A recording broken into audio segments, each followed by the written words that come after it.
जिस्म को खूबसूरत बनाने का तरीका सिर्फ़ शादीशुदा ख़वातीन के लिए, शादी के बाद अक्सर जो है ख़वातीन का जो है जिस्म वो बेरौनक हो जाता है। चेस्ट जो है वो बेरौनक और उसका साइज़ में कमी बेशी आ जाती है और जिस्म पे जो है धब्बे वगैरह बनना शुरू हो जाते हैं।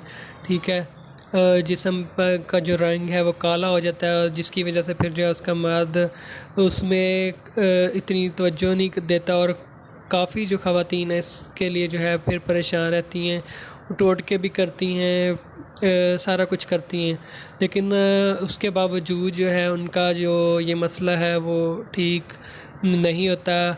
तो उसमें जो है छातियाँ हैं वो बेरौनक हो जाती हैं, ढलक जाती हैं, टाइटनेस नहीं रहती। तो इसके लिए और जिस्म में धब्बे वगैरह बन जाते हैं उसके के लिए जो है आपको कुछ चीज़ें बताऊंगा आपने करना क्या। उसमें ये है कि जो चीज़ें हैं मेन वो अपने अपने वज़न जो है अपना खाने पीने का ख्याल रखें, चावल वगैरह ना खाएं जिससे आपका पेट ना बढ़े, आपकी छातियाँ ना बढ़ें।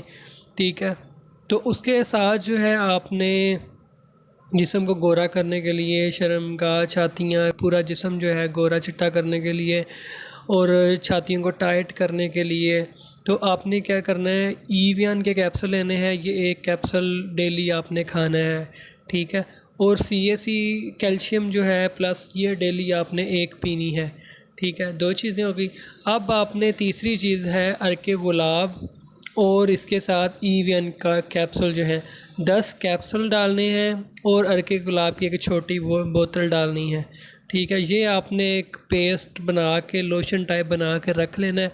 ये आपने पूरे जिस्म पे, छातियों पे भी ज़्यादा अच्छी तरह मालिश करनी है, जज़ब करना है और अपनी शर्मगाह पे भी लगाएं, पूरे जिस्म पे लगाएं। उससे ये होगा कि आपका जिस्म नरम व मुलायम और टाइट हो जाएगा। तो ये आपने जो है ना रेगुलर करना है। इससे जो है आपका जिस्म गोरा चिट्टा भी हो जाएगा, टाइट हो जाएगा, खूबसूरत हो जाएगा, छातियाँ जो है टाइट हो जाएंगी। तो इसको आपने रेगुलर इस्तेमाल करना है और फ़ास्ट फूड, बाज़ारी चीज़ें, इन चीज़ों से आपने परहेज़ रखना है। तो इससे जो है आपका वज़न नहीं बढ़ेगा, पेट नहीं बढ़ेगा, आपको कोई ऐसी प्रॉब्लम नहीं होगी। तो ये लगाने वाला नुस्खा है और ये खाने वाला चीज़ है। इससे आपने रेगुलर इसको इस्तेमाल करना है। इससे आपका जिस्म गोरा चिट्टा भी हो जाएगा, टाइट हो जाएगा, खूबसूरती आ जाएगी। तो इसको इस्तेमाल करें और इससे फ़ायदा उठाएं। इंशाल्लाह अगर आप ये इस्तेमाल करते हैं तो आपका जो हस्बैंड है वो आपसे खुश भी होगा और वो इधर उधर मुंह नहीं मारेगा। जो लोग कहते हैं कि खूबसूरत नहीं है, बीवी के बस्तान ठीक नहीं है, तो उनके लिए बहुत ही ज़बरदस्त है। इस्तेमाल करें और फ़ायदा उठाएं।